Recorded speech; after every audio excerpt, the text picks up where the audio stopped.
পঞ্চশালে police সেজে লুট করার অভিযোগ। ঘটনায় গ্রেফতার করা হলো দুজনকে এবং এই দুজনের বিরুদ্ধে অভিযোগ যে কম দামে সোনা বিক্রি করার টোপ দিয়ে লুট করেছেন। মঙ্গলবার পঞ্চশালে ডেকে পাঠানো হয় পার্ক স্ট্রিটের ব্যবসায়ীকে। কম দামে সোনা বিক্রির টোপ দিয়ে ডাকা হয়, এমনই খবর পাওয়া যাচ্ছে পুলিশ সূত্রে। বন্ধু রাজু সরকারকে নিয়ে পঞ্চশালে যান ব্যবসায়ী আকাশ গুপ্ত। গাড়িতে করে ব্যবসায়ীর কাছে হাজির হয় অভিযুক্তরা এবং এরপর নিজেদের পুলিশ বলে পরিচয় দেয় অভিযুক্তরা। পুলিশ পরিচয় দিয়ে ব্যবসায়ীর কাছ থেকে 5 লক্ষ টাকা লুট করা হয় বলে অভিযোগ। বাধা দিলে ব্যবসায়ী ও তার বন্ধুকে বেধড়ক মারধর করা হয় বলে অভিযোগ।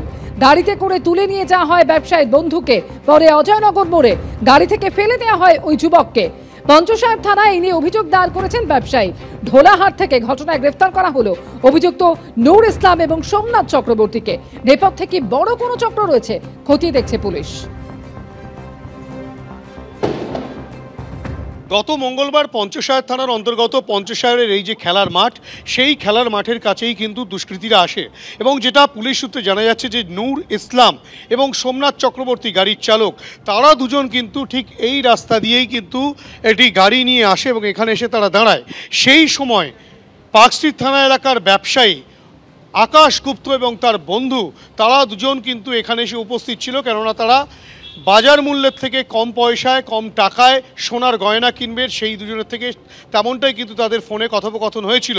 সেই অনুযায়ী তারা 5 লক্ষ টাকা নিয়ে সেখানে উপস্থিত হন এবং তারপরেই কিন্তু দুজন দুষ্কৃতী এসে যখন চিহ্নিত করতে পারে এই দুজন ব্যবসায়ী এসেছে সোনা কিনতে, তখন তারা কিন্তু পুলিশের পরিচয় দেয় যে তারা পুলিশ অফিসার এবং তাদেরকে রীতিমতো মারধর করে সেই গাড়ির মধ্যে তোলা হয় এবং গাড়ির মধ্যে তোলার পর তারপরে কিন্তু তাদের থেকে 5 লক্ষ টাকা লুট করা হয়। শুধু তাই নয়, সেখানে আকাশ গুপ্তকে এখানে ফেলে রেখে দিয়ে চলে যায় দুষ্কৃতীরা এবং অজয়নগর মোড়ের কাছে তারই যে বন্ধু, সেই বন্ধুকেও কিন্তু মারধর করে গাড়ি থেকে নামিয়ে দেওয়া হয় এবং নামার আগে তার থেকে যে রিস্ট ওয়াচ, সেই রিস্ট ওয়াচ এবং যে মোবাইল ফোন, সেই মোবাইল ফোন দুটিও কিন্তু লুট করে নেওয়া হয়। গোটা ঘটনায় অভিযোগ জানানো হয় গতকাল এবং তারই পরিপ্রেক্ষিতে নূর ইসলাম এবং সোমনাথ চক্রবর্তী এই দুজনকে পুলিশ গ্রেপ্তার করেছে। এই ঘটনার নেপথ্যে আরও বড়সড় চক্র রয়েছে বলে পুলিশ সূত্রে খবর এবং তাদের খোঁজেও পুলিশ তল্লাশি চালাচ্ছে এবং পুলিশ এই দুজনকে নিজেদের হেফাজতে নিয়েছে এবং তাদেরকে জিজ্ঞাসাবাদের পর আরও বিষয়টা স্পষ্ট হবে, তেমনটাই তদন্তকারীদের দাবি। ক্যামেরায় শুভঙ্কর লাহার সঙ্গে হিন্দোল দে, এবিপি আনন্দ, কলকাতা। কলকাতা ময়দানে ফুটবল ম্যাচেও ফিক্সিং আর সেই অভিযোগে আরও একজনকে গ্রেফতার করেছে পুলিশ। খিদিরপুর ক্লাব কর্তার পর আরও একজন গ্রেফতার হয়েছে।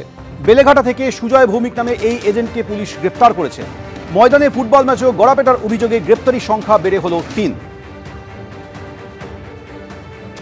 কলকাতা ময়দানে ফুটবল ম্যাচেও ফিক্সিংয়ের অভিযোগ, সেই অভিযোগে পুলিশি তদন্তে আরও একজন গ্রেফতার হয়েছে। প্রথমে খিদিরপুর ক্লাব কর্তা গ্রেফতার করা হয়েছিল আর এবার আরও একজনকে গ্রেফতার করা হলো। বেলেঘাটা থেকে সুজয় ভৌমিক নামে এই এজেন্টকে গ্রেফতার করা হয়েছে। এখনো পর্যন্ত এই অভিযোগে 3 জন গ্রেফতার হলো।